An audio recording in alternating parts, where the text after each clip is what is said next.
Hi, everyone. I am Scott, and I am here with Adam and Hey, Lindsay. Say Scott. hi, guys. Welcome to the circus. Yeah, so Ooh. we wanted to talk about is Adam the problem? I mean, no, we wanted to talk about am I the problem in quotes. So when you go into a lot of recovery places, whether it be groups or treatment, you have to explore the ins and the outs of yourself. But I think what Lindsay was getting at is the question: am I the capital THE the problem? Yeah, that's what I meant. So what brought this up, Lindsay? What brought this up? Well, many things brought this up. The past 10 years. No, because I was watching a podcast that you did earlier and it reminded me of something I used to tell myself over and over again because I'd heard it over and over again. And I understand where it comes from and the purpose of it. But at some point, I feel like it turned on me. And so I would say, because I heard it, I'm the problem. The drugs and alcohol aren't my problem. I'm the problem. And I do not think drugs and alcohol are the problem still, but I don't think that I'm the problem. Or I don't think that wording it that way is very conducive or beneficial to myself in recovery. I feel like it makes me feel like I'm less than, I'm defective, I'm like diseased. Like all those things though, and I would hear them. Hey Dakota.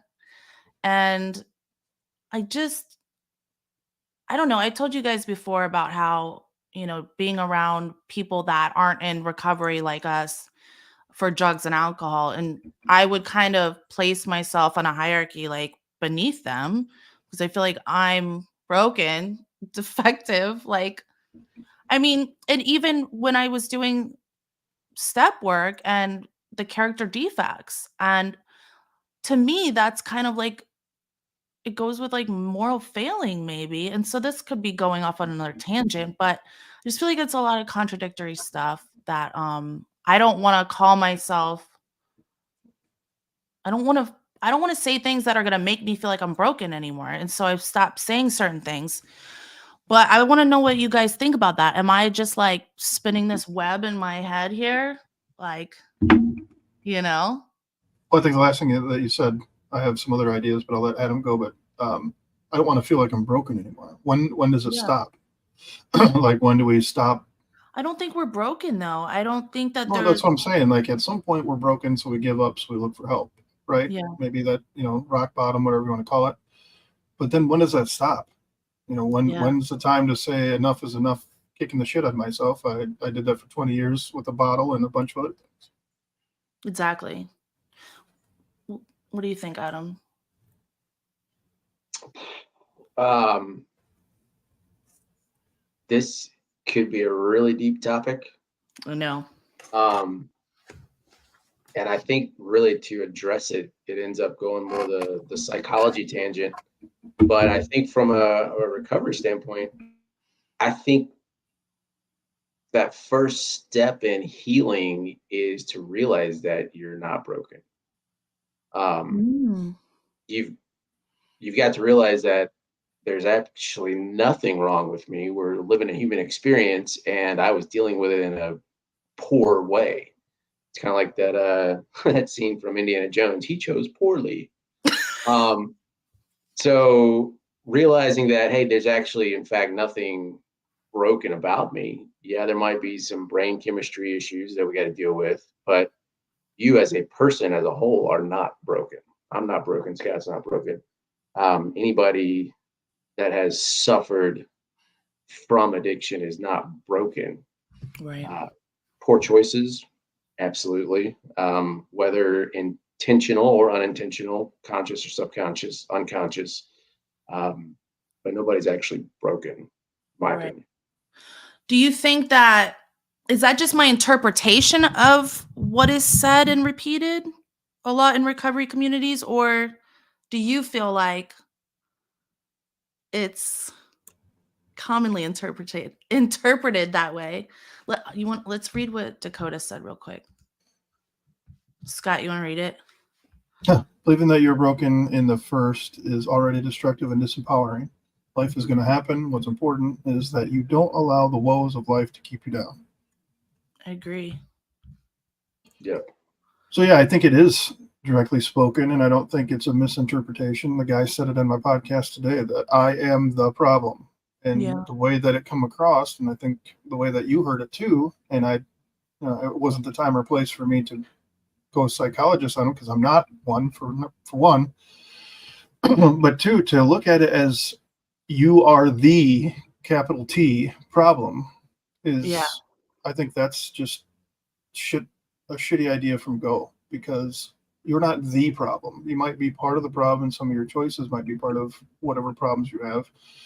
But there's environmental, and that is encompassing of so much. That's family, that's job, that's shitty ass luck, poor circumstances, things that are out of your control. Your parents, just dropped you off on a doorstep. That's out of your hand. That's trauma. That's not your fault. That's a whole different problem. That's not you. So yeah, you might have to deal with it. Sure, absolutely. You have to deal with it. You have to figure out how to deal with things intellectually and not always emotionally. I get that. But to live or work a program that centers you as the problem is scary to me. Right. And I feel like that's what is constantly being repeated in these communities. It was for me. That's my experience anyways. So I'm not just making it up that I think that it was for me, and over many years, and I would attend gatherings daily, sometimes multiple times a day. And so these things would stick in my mind, and I would believe it because these people with years sober, or they said they were, said it. And it's like, I understand the sentiment. I understand like where it's coming from and why you'd say the problem is me. It's not the drugs and alcohol, but like, it's not the drugs and alcohol. And I don't think I'm a problem, because then I'm kind of like bad. I feel like I associate problem with bad. And I'm not bad. I just chose to utilize drugs and alcohol as opposed to other more healthy addictions, right? And I don't know, it's just something that, and just like different drugs seem to not work, but be chosen by different people. We're not all addicted to the same things. Like, there's a reason for that. Some things give us the payoff or the relief that we're searching for, I think, or feeling of belonging, or whatever you use for. And some things just didn't agree with me, and I didn't get that from them. So I didn't really do them. But I think everybody is some kind of addictions. I think it's like a human thing. I don't know. Yeah, there's a motivational speech that I heard in treatment. I want to get you guys' takes on this. So it was a trainer of, I don't know if it's trainer, but he did something with Michael Jordan and Kobe Bryant. Mhm. And he talked about, the work ethic of Jordan and Kobe. And you don't get much better work ethic than those two when it comes to professional sports. Those guys Kobe was the first one there and the last one to leave every single day, and Jordan was a lot of the same. And this guy talked about, I don't know if he was necessarily trying to match it, but he clearly was. He spoke of going home, and he was with his family, and he got the call. The team was heading out of town, and he was packing his bags, getting ready to go. And he talked about how his little girl come running in the bedroom and give him a big hug and cried. She's like 6 or something. Daddy, please don't go. Please don't go. Please don't. Please, you're gone all the time, basically, And so he set his bags down, and he gave her a big hug, and he kissed her, and he sat there and he thought about, like the time that he's missing and all these things. And then finally he gave her one big hug and said, Daddy's got to go. And he picked up his stuff and he left. And that's not the way that I thought the story was going to go when he was telling it. So he told it as a story of, he had to do this for him and he had to do this for them. And this is, showing what work ethic's like, showing what determination and wanting the best is like. And so I think in that story alone, you can find a variety of different things. He says that his daughter appreciates him leaving all those times now because she understands what he was trying to do. Somebody else in a different some other couple other things happen differently in the life that could turn horrible or not so well for that person. Right. So it's about perspective and experience. But I thought, that's a good example. That guy, work was his life. Working with these great athletes was his life, and that was his. I guess you can call it. I mean, we can call anything an addiction. I mean, but he chose to stick with that than to spend an extra day with his crying daughter. I'm not saying that's a bad thing. I'm just throwing it out there as something to talk about. Yeah. Mhm. I think one, a lot of it has to do with society and how society throws words around and different definitions based on context and stuff. And the everybody has an addiction is perfectly accurate for society at large. A better choice of word would be everybody has their own secret vices, I think. Things that we fall back on that we know that are not the best choice or the best option. And where the difference is, if it's not the best choice or option and it's not ruining my life and I can't stop this vice, it's really not an addiction.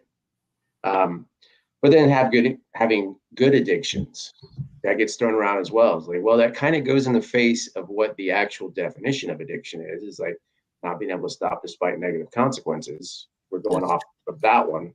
So is it a good addiction or is it a really good habit that you just are pumped up about? I don't know. It's some kind of replacement, whether it's Yeah. another addiction or not. I think you're right. Maybe it is just like a habit or something, because addiction is, the definition has that in it. Right. But Yeah. despite negative consequences, we keep doing it. Right. So Yeah. this is a broad topic, and when we were discussing it earlier, that's why I was saying I could go so many different directions on with am I the problem, because are we looking at it from a societal standpoint? Are we looking at it from my own personal introspection? Are we going to take it the route of alcohol only? I mean, how do you want to play with it? And I think the root answer to that is no, I am not the problem. I have a problem. And moving forward from there. So I like that. I think if I'd like to talk about the steps. If you're looking at it to dive in to say, am I the cause of all these things? Then I think that's fair. But to continually to go back to everything that you dig out, well, how was I a part of this problem? Because that's what I heard a lot, right? So I don't have a good relationship with my mom. Well, what part did you play in that? Well, okay, I can look at that, but at the end of the day, it wasn't bad because of me. You know what I mean? Like it doesn't have to be bad because of me. And I think that's how they tried. I shouldn't say that's generalizing too much. I think that's how it's spun sometimes is, well, what part did you play in your marriage taking a shit? Well, right. This person was a giant dick.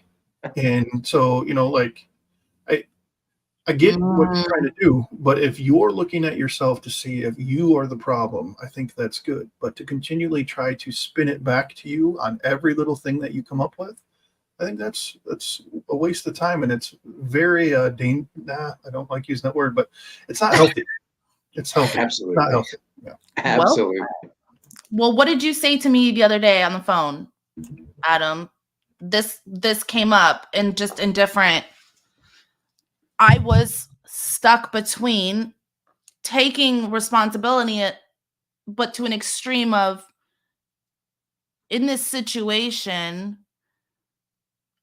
where was I wrong, which needs to be done, right? I think for me, I need to see like what part did I play, but it was almost extreme of me wanting to take responsibility for everything. And at what point do I say, well, I had a part and this person had a part, or whoever, right?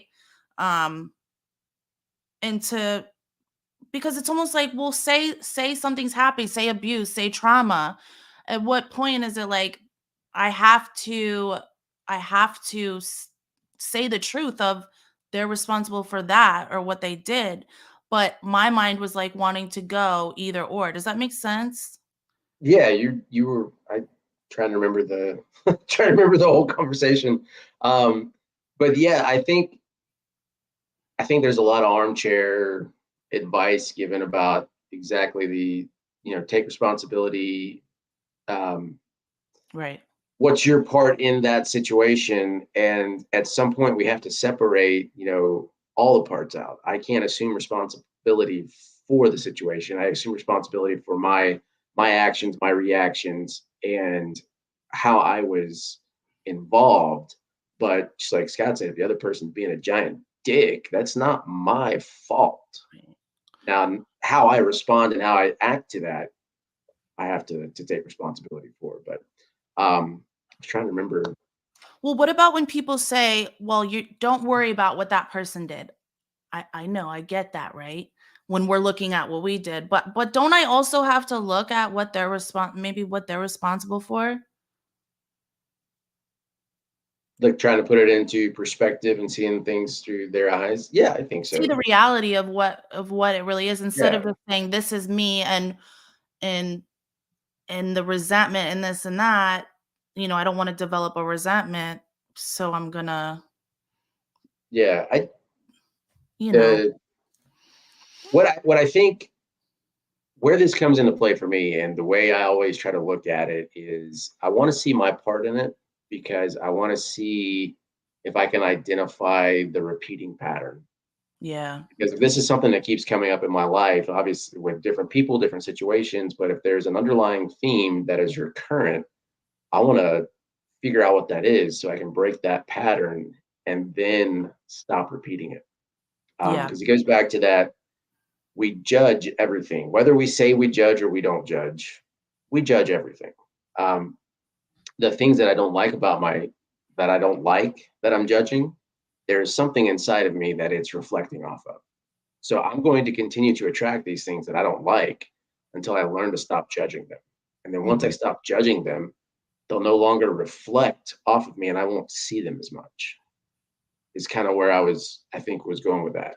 yeah. So I think on that conversation you're referring to, we kind of went down that path of, but is this, if all this shit's pissing me off, is that because there's something in me that's just like that? Yes and no. There's something there that's triggering it. Well, and what else did we say that maybe it's part of conditioning, like automatically my brain goes to, well, you did something wrong. You're at fault. It doesn't matter what the other person did. And then I'm like, oh, I must owe an amends, or you know what I mean? And so that's probably my own shit, but that's what sparked it up for me, is like thinking about that, Yeah.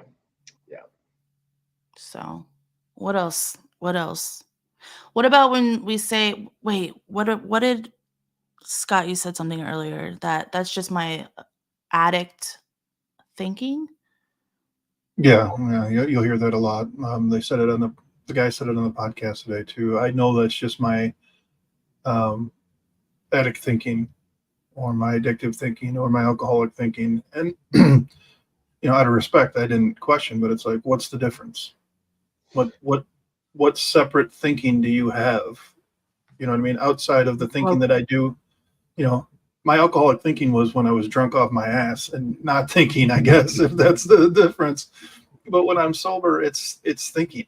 It's just thinking. And to put another label on it, you're just manifesting something else, just like the bottle doing the push-ups in the parking lot. It's just dumb. You're just creating and giving something power that it doesn't deserve it.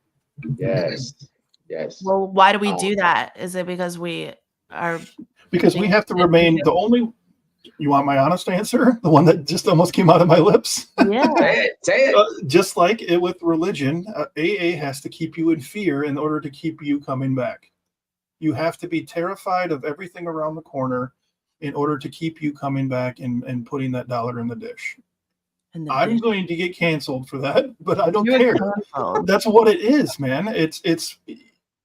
I don't like religion because I don't like living in fear. I don't like AA because it's telling me Yeah. that I'm powerless and I can't do anything. That's crap. I lived powerless for 20 years to a stupid bottle in my hand. That was I was giving it all the power. I gave it the power. It doesn't have any power. And I'm sick of doing that. So I'm not going to sit here and give my power away to some imaginary thing just to make myself feel better. If that works for you, I say it every time, and I mean it 100% with my whole heart. Fine, but it's not for me. Good point. Good point. I got to go back to one of the things I sent you guys the other day. I'll find it in a second. A video or something? No, it's something that I wrote, and you guys just hit on it perfectly. Go ahead. Let me find it. I'll jump back in here in a second.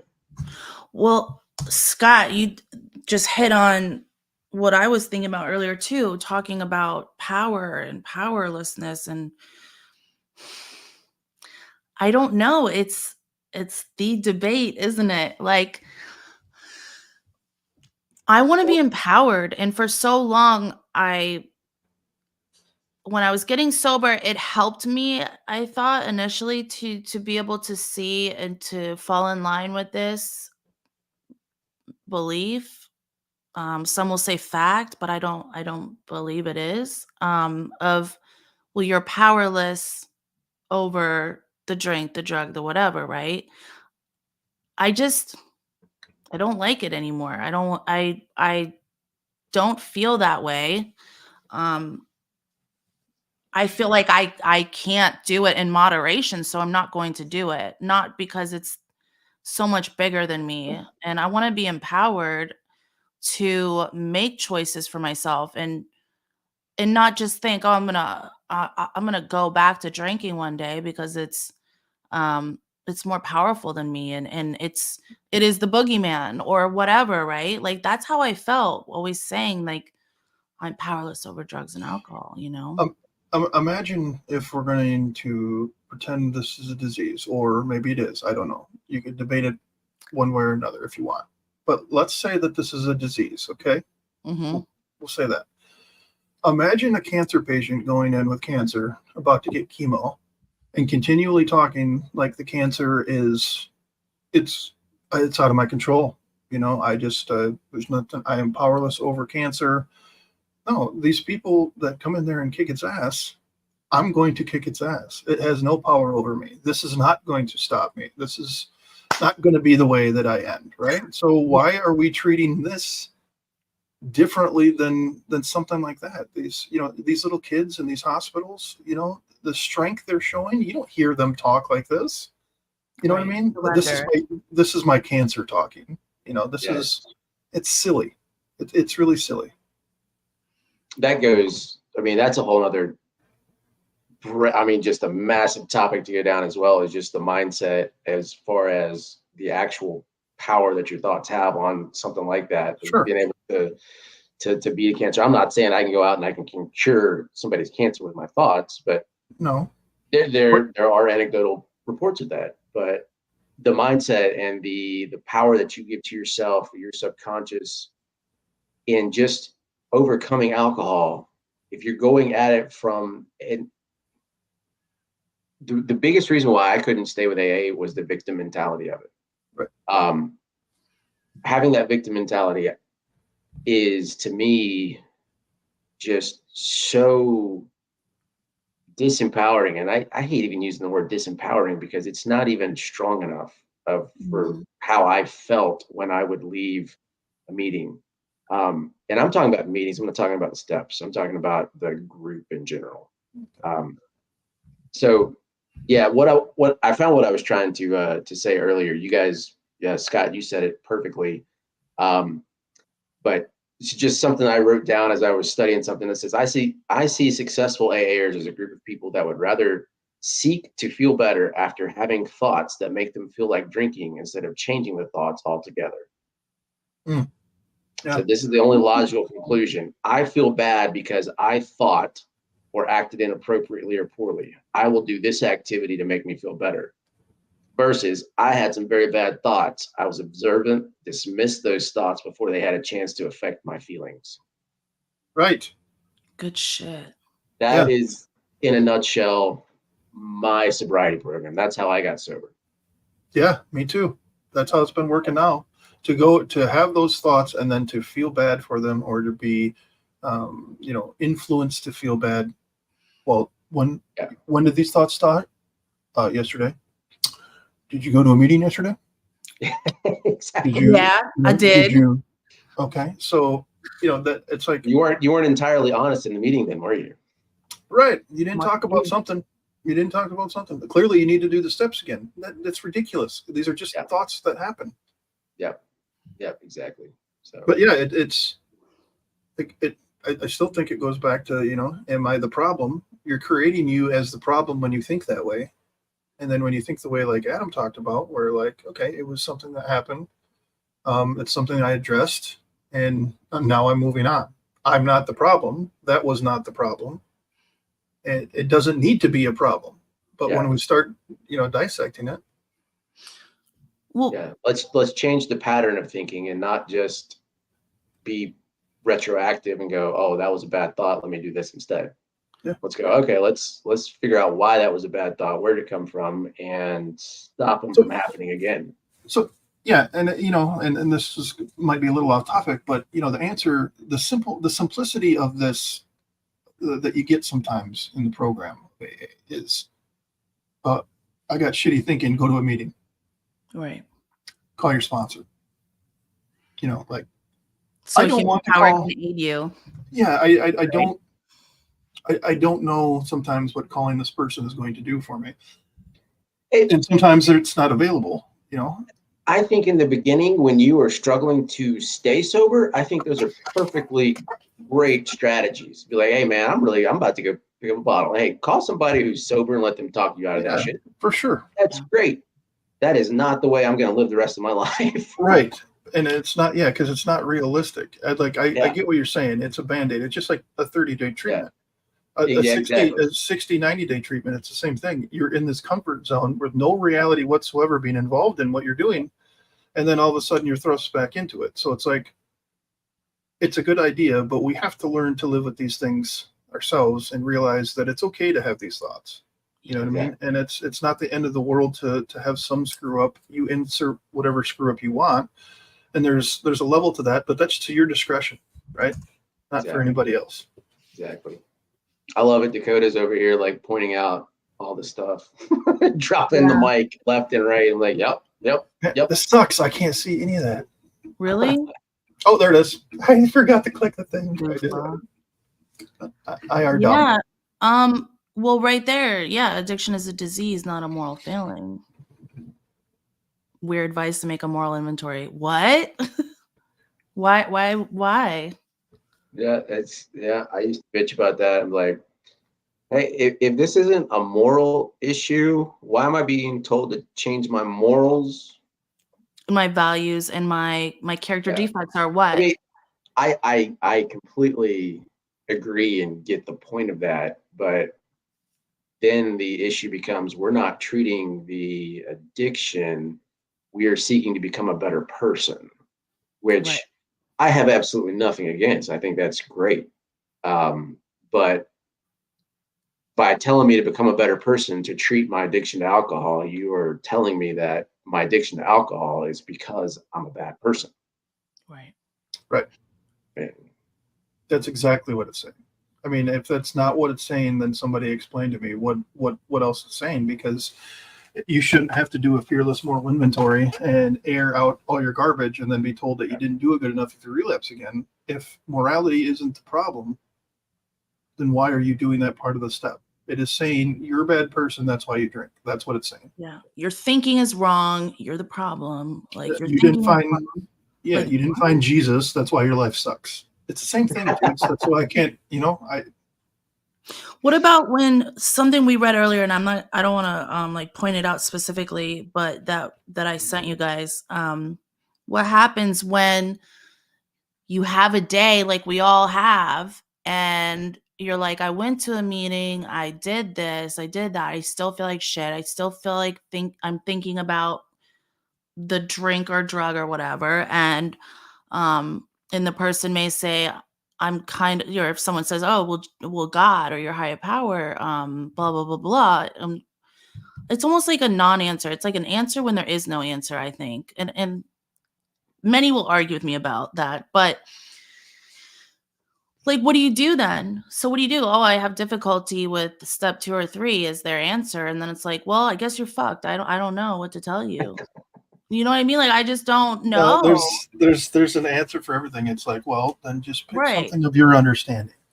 And then Right. And I could do it all day long and do it. And that's where I try to explain to people. It's like, yeah, I could do that. And I could warp it around and make it sound like it's whatever, but it's not legit. It's not honest, right? Like, I don't think I'm being honest if I do that. And if it's an honest program, then how can you do it? Right. And that's what I've talked about my struggles with the program. It's a God of your understanding, it's a God of your understanding. And then I can't wrap my mind around what that still means. Yeah. It's like, well, I don't believe there is any God of my understanding. Yeah. So I mean, what am I supposed to do? Right. And then I keep relapsing. And I'm stuck in this AA treatment and these AA circles. And I say stuck now because I have a more angry view toward it. But then I thought that's exactly where I needed to be. So here I'm thinking I'm screwed, dude. I legitimately got up in front of the entire treatment house. It's with the men and women total. It was probably, and the counselors probably, we'll just say 40 people. It might have been 30, and said that I'm no longer an atheist. I believe in something, the universe or something. And it was a complete lie because I was desperate as all fuck to get better. And I thought that's what I had to do. Well, isn't that they say desperation is a gift? It all makes too much sense, right? And then I went on to relapse like 3 other times. So it's like, what good did that do me? I just wasn't being honest. You know what I mean? So what about when there is someone like that and they aren't desperate enough to say that or to kind of go along with it? What happens? This is what my biggest problem is, because I don't have a problem with, I got sober with the 12 steps. I got sober hardcore in the rooms, right? And like I did everything right. And I stayed sober for a good chunk of time. And when I got sober again, I went there initially, but so I'm not dissing it, so nobody start any shit here. But like, what happens when you say you don't want to do the 12 steps and then other people are saying like, well, this is the only way, and you have you have to believe in a higher power, or else you're going to continue to be stuck, or you're never gonna recover, or have a spiritual awakening, and blah blah blah blah. What happens? Like, you're in trouble. Like, there's nothing for you then. Like, what do we tell those people? It's not right. And then it's almost like, well, it's a lie to say that 12 steps are the only way to recover. Like, that's bullshit. Yeah. And I think that we're saying that way too much. Not us. I'm saying I think people are, where it's like, you're not doing it right. If you can't recover, you're not doing something right. You're not, you must be morally incapable, or what does it say? Incapable of being honest or whatever. Constitutionally incapable. Times yeah, there you go. You got it. Legitimately. Constitutionally incapable. Yep. God. So the only answer that I would have, right, and the only answer that I'd have to that is that people like ourselves, going to toot our own horn a little bit, just need to keep talking and hope that somebody hears it, because that's why I do this. Yeah, me too. And just hope. And you know what? Like, every time that I step out a little bit farther and talk a little bit more about my feelings on AA or church or religion or whatever, so this is when I think I'm pushing it too far. I get a DM and say, thank you for saying these things, thank you for doing these things, or whatever. It's so refreshing to hear these things. They're not saying necessarily they agree with me, but they like to hear certain things, right? So you can be born into these circumstances. If you're in a small town and you, like I grew up in, and you got a couple churches, well, you probably got 12 churches no matter what the size of the town is, but and then you have an alcohol problem, you're going to go to that basement, you're going to go to an AA meeting. And I can't tell you how many people that I've met that come into the office even today that are our age and younger, or even a little older, that didn't know there were other meetings out there other than AA for recovery. It's Yeah. mind blowing. And people just don't know. And then they think that's it. And if they're like me and it just constantly isn't working, it helped a ton, right? It built a bunch of my foundation, but it never got me over the top. And to not know that, I mean, that's why we just got to keep talking. It's the only way we're going to. So I think my experience is a little different to where I thought it was working, and I was one of those people. I mean, whatever. I don't know. See, I'm still kind of like stuck in it to where I don't want to say that. Back up. I'm unsure. I'll just say that there's a lot of thoughts that I have about this to where like I had a lot of guilt for not doing meetings anymore, for not being Mrs. 12-step anymore, for not doing everything right, for not, well, and see, that's what I thought. I don't really believe doing everything right, but that's how I believed at the time. And I was very scared to not go to meetings, and I got kind of shunned for it. I got a little outcast, Of course. you know, big time actually. And I'm not blaming the program. Like, I'm just like, don't put words in my mouth. I'm just saying my experience here is that I was not made to feel very good or like empowered. I was told, you're going to fuck up. You're going to relapse. If you're an alcoholic, you have to do this. And it's like, I used to do that to people and say that. Like, that's so, like, I feel bad that I did that because I don't really believe that now. Like, I not trying to diss anybody, but like, I just believed everything I heard and was taught or conditioned. And now I just had my own experience with it, and don't believe that there is just that one way. There's too much evidence that points in the direction of it not being the only way. Like, I cannot, it's like cognitive dissonance to say that that is the reality and that's the only thing. It's just bullshit. But I was made to be scared to leave and to be dependent. And it's not a good look, Yeah. So you hit on, the turn of the year. Everybody always says, so what's the biggest lesson you learned this year or last year? Or, everybody's talking about what they're going to do. Mhm. I can't remember exactly who posted it, but I don't know. Somebody posted, what's one of the largest lessons you learned about addiction, recovery, and stuff? Or it might have just been about life, but for me, it has firmly become to question my beliefs, to constantly question my beliefs. Why do I believe what I do? And that has led me to some profound shifts in who I am. And that was all happening about the same time I was kind of leaving AA. And so that was probably not the greatest combination to be questioning beliefs and at the same time trying to get sober with a a standard way, a standard model of doing things. And I just started asking, like, well, why do we do it this way? Why do we do it this way? What's the reason behind this? And when I started looking into the principles of sobriety, and not just what AA says, but what psychologists say, what spiritual teachers say, looking at the principles and finding the ones that are common and then implementing those, that's when I had just a radical shift in my sobriety. So I think questioning your beliefs, especially the ones that you wouldn't even think to question, is an exercise that everyone should do often. It's exhausting sometimes, dude. Like, It can be. It can be. I spin myself right into the ground. I'll have a strong opinion on something.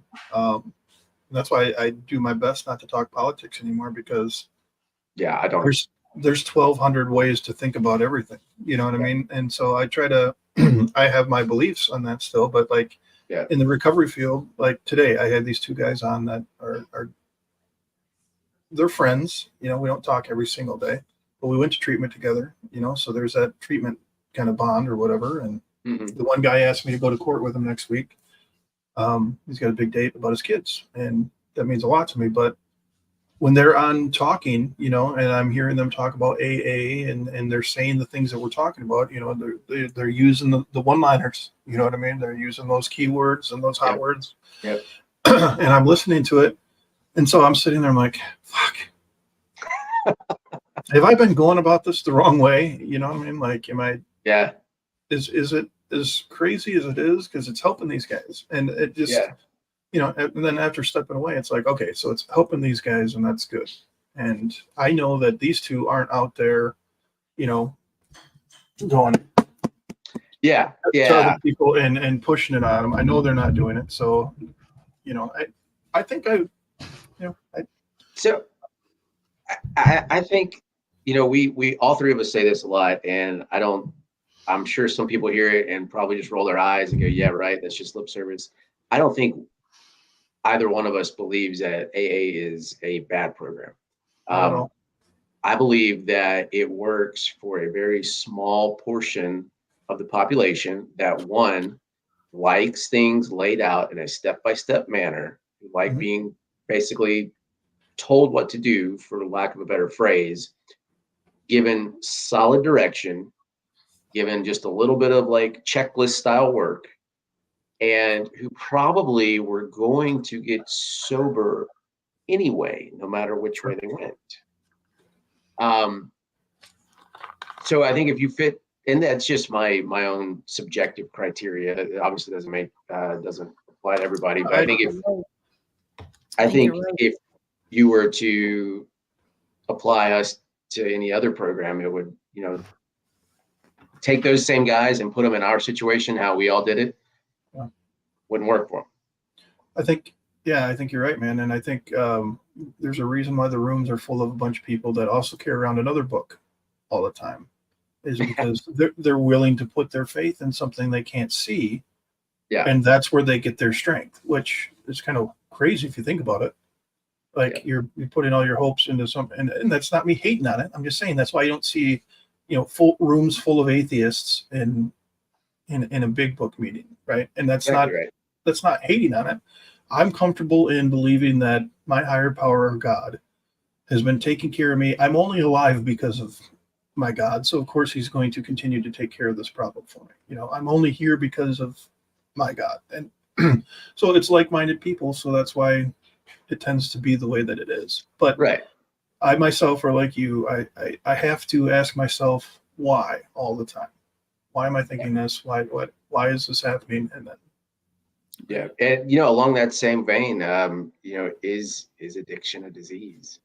That's something that I have probably radically shifted my belief on over the last, I don't know, 6-8 months.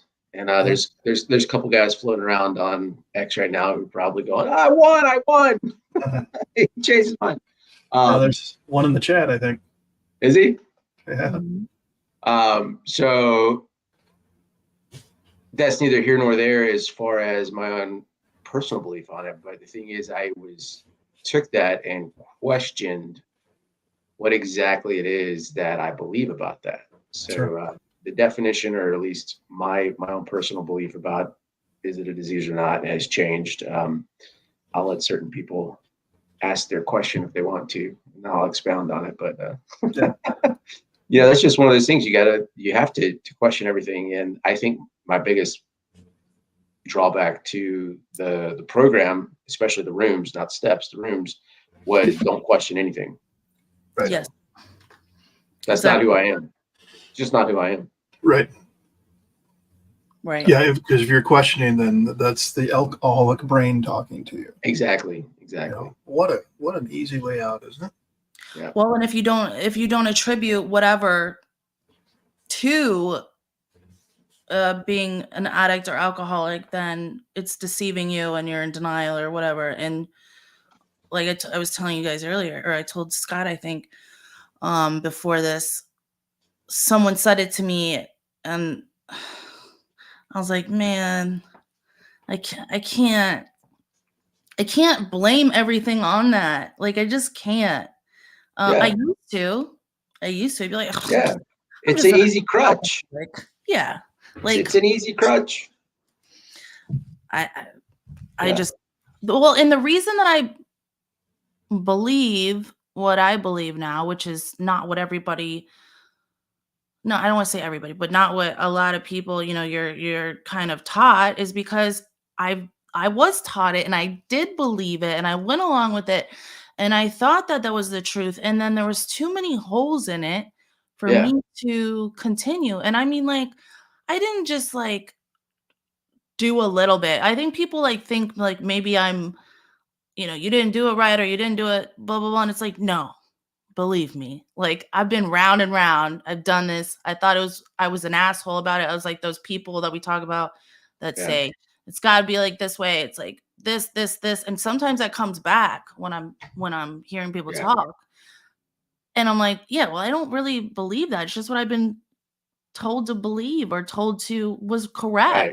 Because think Right. about it, you don't know anything about alcoholism, if that's even I mean, that term isn't even a medical term.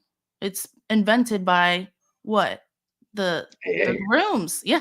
hey. And so, and people will argue with me, and I don't give a fuck. Like, it's like, Yeah.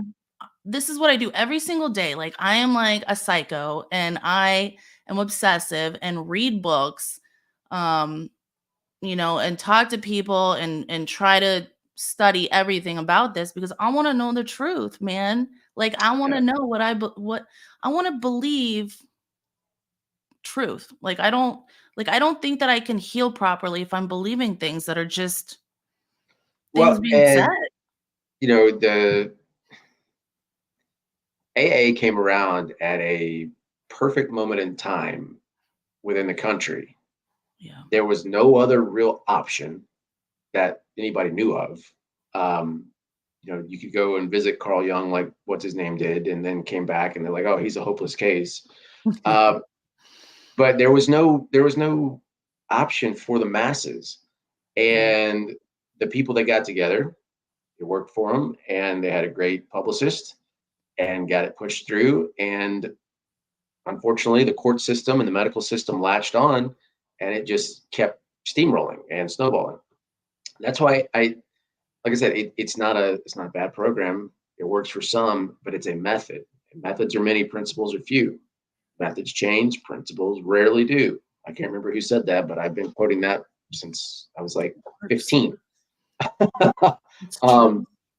so that you said something a minute ago, and I'm trying to remember exactly what it was, but right as we kind of transitioned this from beliefs, but I thoroughly believe that everybody, if they dig down far enough, they're going to find some underlying belief that is causing the subconscious to bubble up some of these thoughts. And if you can dig down and find that belief and change it or replace it, then the thoughts that make you feel like you want to go drink will cease to exist. They'll just stop. And that's exactly what I did through trial and error and accident, and then a CBT counselor. It just all kind of happened, and I've been able to reverse engineer the process for how I kind of achieved that. But um, that's just what I did. And don't you think your recovery is almost like solidified because of that, more so than I could, just the belief? yes, I believe so. Me too. I believe. I mean, I'm not going to drink. There's no option. It's just not. I'm a non-drinker. I just don't drink. Now, here's where we get to that fun word of cured and recovered and all that stuff. I do believe I'm recovered. Am I cured from alcoholism? Well, that's where we get fun with the definitions again. No, from the physical maladaptation of the dopamine receptors and all that stuff. No, as soon as I put alcohol right back in, shit's gonna start up all over again. So neurons that fire together, wire together, that's gonna happen. But from the spiritual aspect, the emotional aspect, the mental aspect, how I think, how I feel, how I believe, I am recovered. So no, I'm not cured from the physical portion that's defective, but from everything else, I am recovered. I Why? have gained what I lost. I want to know what you think about a spiritual solution being the solution to something that is bodily and mental. And then they say, well, it's a lack of Yeah. spiritual condition, but it doesn't add up to me. Yeah. Scott, you want to go? I see you. I see the wheels turning. I was just listening, man. Yeah, go for it. So I touched on this once before. I think that the spiritual argument to me is that there is something inside of us that is searching for a return back to source consciousness, and that we're basically cut off from recognizing it, seeing it, knowing how to do that, but the feeling is there and the need is there, and getting rid of that feeling is where a lot of people get turned to drugs and alcohol or sex or gambling or shopping. It provides some type of relief of that feeling. Right. So I think that, is there a spiritual solution? Yeah, there might be, if you're able to identify that feeling and find something that provides you with the relief you're looking for to soothe that want and need to return to source consciousness. I think that's very, very hard to do as we are right now. That's the enlightenment path. I think that's what Buddhists have been preaching for a couple thousand years. I think that's. Do you think source consciousness is a collective? I think so.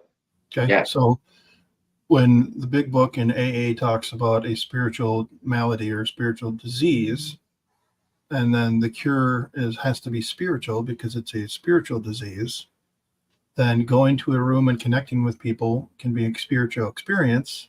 Yeah. Therefore, connection. Right. So that's what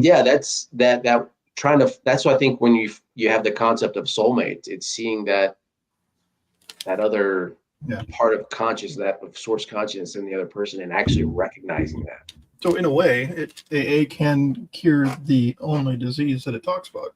By the way, but quiz time, Lindsay. Quiz time for you real quick. Go ahead. But I have a quiz for you after this. But that doesn't explain the phenomenon of craving, like the bodily and mental. That's just completely physical. That's physical. Yeah, right. That's absolutely physical. But you have to keep it out of you in order to.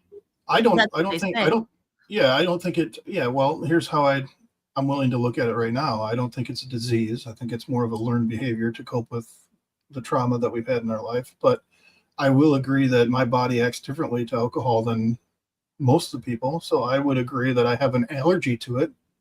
And that allergy is, once I consume it, I can't stop. It wants more. So, I mean, I'm willing to go that route with it. I agree. So yeah. The craving is just, it's the dopamine system just pumping. I mean, you got tons of dopamine sitting there. And a lot of people think dopamine is the pleasure. Dopamine's not the pleasure. That's not where the pleasure comes from. Dopamine is the want. Dopamine is the learned behavior of associating X with pleasurable Y. Dopamine is the association of the thing, saying, hey, that's good for you. Go back to that. Go back to that. It's not the pleasure. It's the wanting, desiring. And thoughts can trigger those feelings, and those feelings can remind you of things, trigger that craving. And that craving, once it starts going, it goes. And I think you can completely recover from that as well. Huh. I am. I think so. I think you can get to the point that I'm not going to go down that road yet. Lindsay, I have a question for you. Who, me? You and Adam. Yeah. You and Adam. Okay. 20 months. Congratulations, RJ. RJ is another guy that I went to treatment with.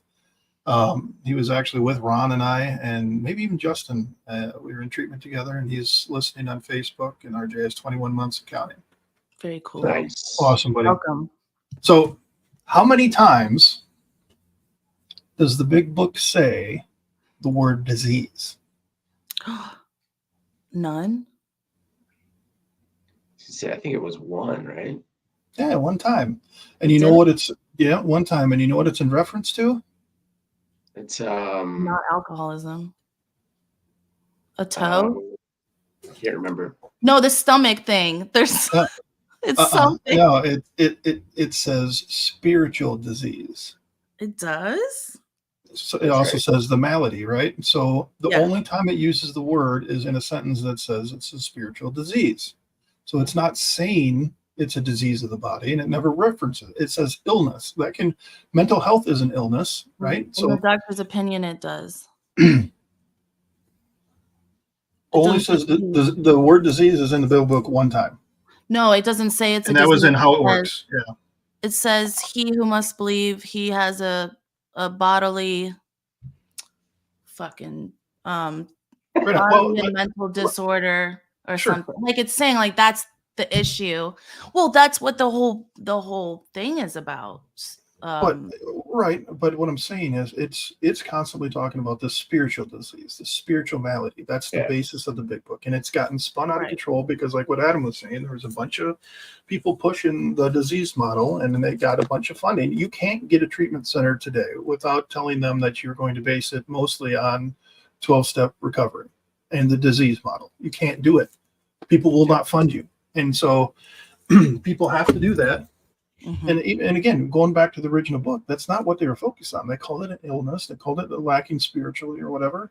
And I think those are all things that can be considered fair, but yeah, I think it's interesting that just a lot of people, they don't realize that you know what I mean? Yeah. Like it's a done deal. It was decided back in the 30s. Well, it was decided that funding was required about that. And it was pushed through that way. Sure. But not Bill. Yeah, I firmly believe that had they adopted some type of scientific medical board, community council, whatever you want to go along with AA and to kind of change as information came about, you would see a completely different AA. Yeah, maybe, man. Completely. It's hard to tell because it's just, maybe. I mean, I would like to think that that's true, that things would have evolved a little bit, I don't know. Aren't there like boards though that are not associated directly with A, but the thing too that helped with the disease model, I can't remember her name. What was her name? The one that Marty? Yes, thank you. Marty Man. So when Marty Man was pushing all this stuff and pushing, and if you read any stories about it, it wasn't easy, right? Like it took a lot of time. And she's a successful woman, right? So does this successful woman want to go out and say, yeah, you know what? I learned that alcohol is yummy and I like to drink it and it makes me feel better, so I don't have to think about the fact that I'm a lesbian, right? Like, oops. But back then, I'm not saying that's a bad thing. I'm just saying back in the 30s, it wasn't like today. No, you're right. It just it's funny. It doesn't matter who you love. Okay, that's not what I'm saying. Yeah. In the 30s, it's a whole different ballgame. So she had a lot of things that she had to deal with, and so to be able to push this disease idea makes it sound for her and the other prominent and rich people. It sounds a lot fluffier to say I have a disease than I just can't control my drinking and I have trauma, right? Yeah. Yeah. Told you I'm trying to get canceled. The good thing about human connection is that we can take the things that work and adapt them to get the message across in different ways. Yep. And that's why I think we've all said it at some point, and I've had therapists and counselors say it to me, the opposite of addiction is connection. Yeah. I think if you go that spiritual route that I was talking about earlier, if we're all small micro fragments of the one source consciousness, then when we get together and we have connection with other micro fragments of source consciousness that alleviates that hunger, that desire to reconnect. So, Well, yeah. So I think that, well, so the answer to my question, and I think you just said it, summarized nicely there. Am I the problem?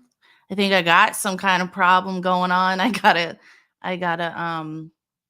find the answer internally and stop reaching externally for drugs, alcohol, and whatever. I got tons of other addictions, not healthy ones, actual addictions. yeah. Uh, So, and I just put this together. So Scott, you said it was it's a spiritual disease, right? It's the only thing in the book that it references. Yep. All right. So to me, spirituality is very esoteric, meaning inside. We yeah. have fortunately have taken the word esoteric to mean bad voodoo-y, witchcrafty stuff. Esoteric means spirituality from within. I control it. Exoteric, EXO, the spirituality that I have to go to get, i.e., the church. I have to go through the Pope to talk to God.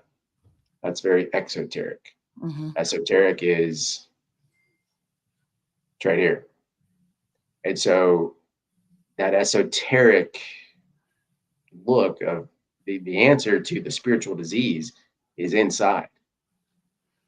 There is nothing out there that is going to answer that, fix that, solve that. It is in here. And part of the path of enlightenment that has been thrown around for centuries is developing what's inside. So I think we'll summarize with that. AA is a very exoteric method to try and solve an esoteric problem. So You're Right. here. Yeah. Mhm. Well, and what I think is it's the universal thing of connection is probably what Yep. is that spiritual connection in that we think that we are getting or we are, whatever.